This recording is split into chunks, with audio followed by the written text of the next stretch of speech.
Good day, I'm Samantha Allen and this is your JIS News for May 8. Stopover arrivals for the upcoming summer tourist season are expected to increase by 2%. Tourism and Entertainment Minister Dr. Wickham McNeill says this is expected to flow from the strong growth of 19.9% recorded for the 2011-2012 winter tourist season. He says the Jamaica 50 celebrations will help to boost arrival figures. We're ramping up efforts to target the diaspora market, with special offers being extended by our tourism partners through travel agencies, encouraging them to travel home, especially for Jamaica 50 celebrations. The police are putting 16 new sport utility vehicles into service across 7 divisions in resort areas to enhance their crime-fighting capabilities. The Suzuki vehicles, purchased at a cost of $32 million, were donated by the Tourism Enhancement Fund.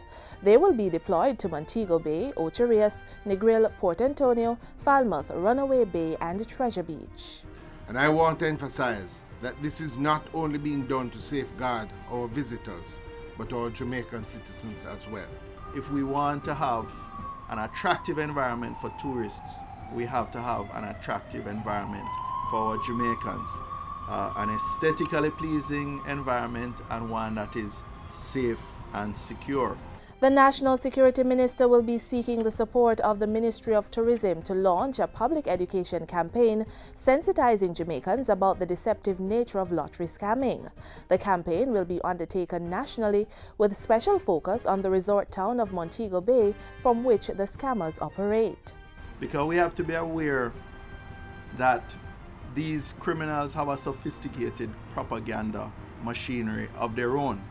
And they like to spread misinformation such as this is a victimless crime, which of course we know is nonsense.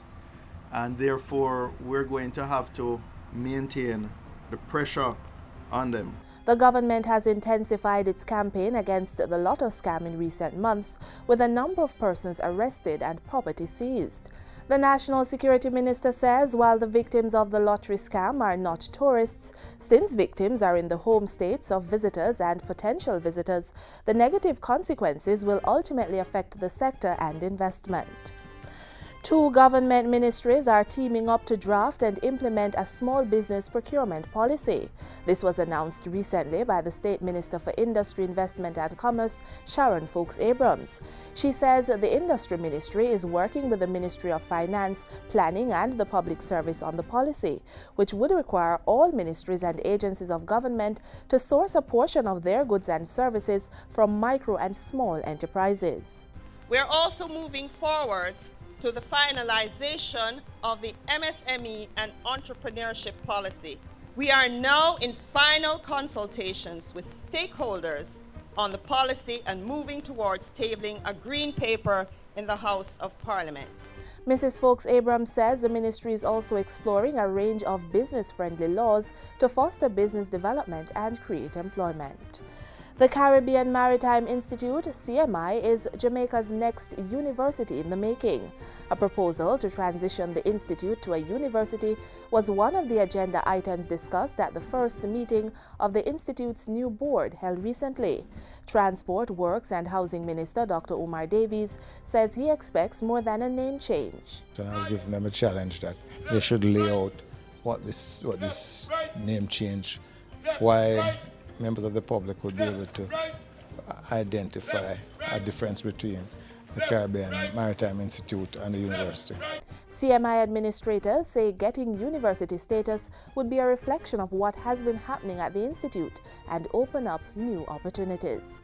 And finally, Prime Minister Portia Simpson Miller had a keen audience this morning as she read to a group of kindergarten students from the Jamaica House Basic School as part of Read Across Jamaica Day activities.